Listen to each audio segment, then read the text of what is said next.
Cik cik. Oke. Assalamualaikum warahmatullahi wabarakatuh. Saya atas nama Ahmad Naufal As-Solihi dengan NIM 933808420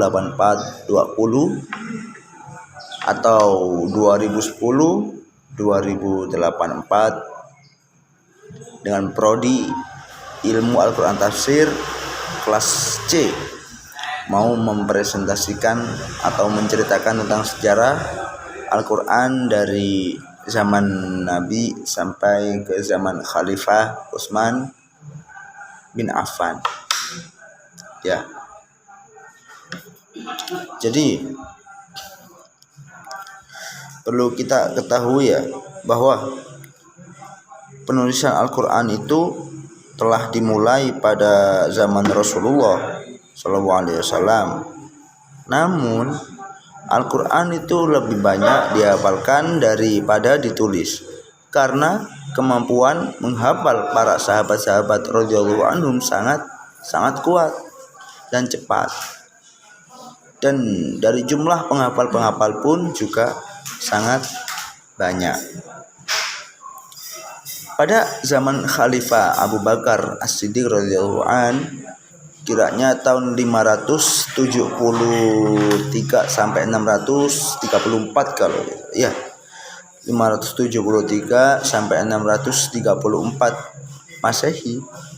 Kira-kira tahunnya itu tahun 12 Hijriah. Banyak penghafal Al-Qur'an yang wafat. Wafatnya itu terbunuh dalam beberapa peperangan. Maka Abu Bakar radhiyallahu an memerintahkan para sahabat untuk mengumpulkan Al-Quran tadi yang agar tidak hilang, supaya tidak hilang.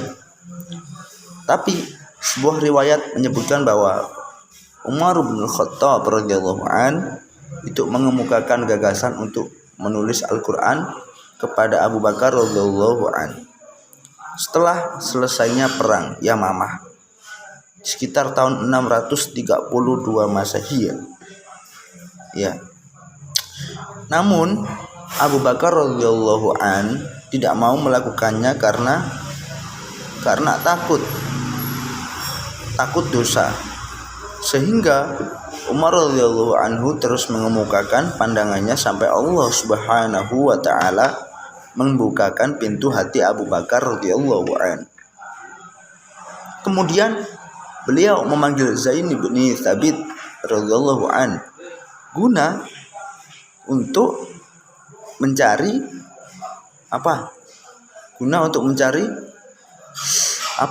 lupa saya ya Allah.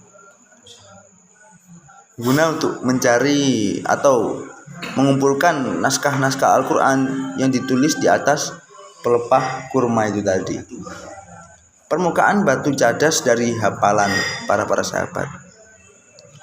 Mushaf tersebut berada di tangan Abu Bakar radhiyallahu an hingga wafat ya.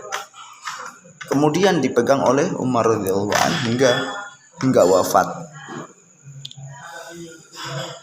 Dan kemudian dipegang oleh Hafsah binti Umar radhiyallahu an. Seiring dengan penyebaran Islam ke luar wilayah Arab pada zaman Khalifah Utsman bin Affan radhiyallahu an sekitar tahun 577 sampai 656 Masehi, pada tahun 25 Hijriah muncul perbedaan di antara kaum muslimin dalam hal dialek bacaan Al-Qur'an.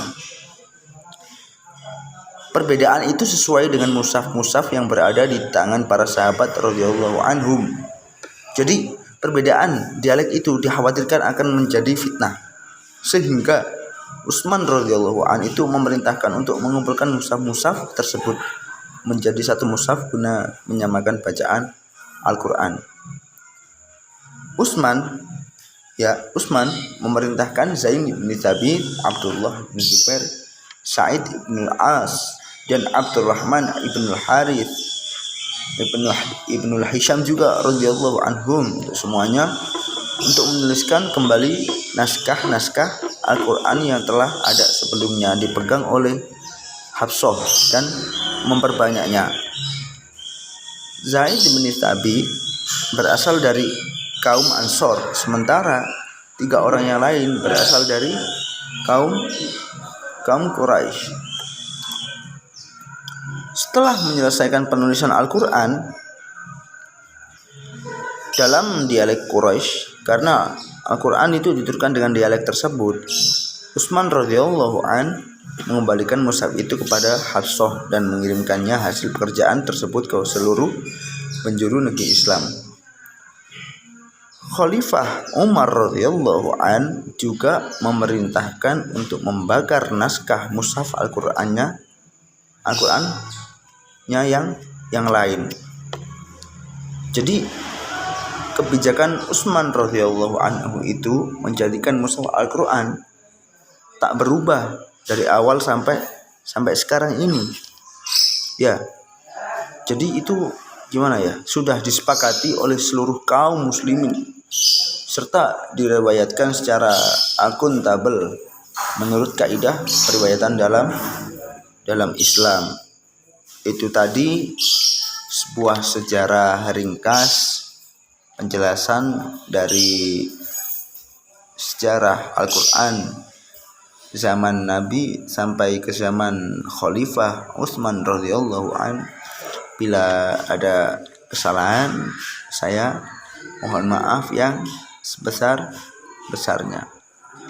Wallahul muwaffiq ila aqwamit thoriq. Assalamualaikum warahmatullahi wabarakatuh.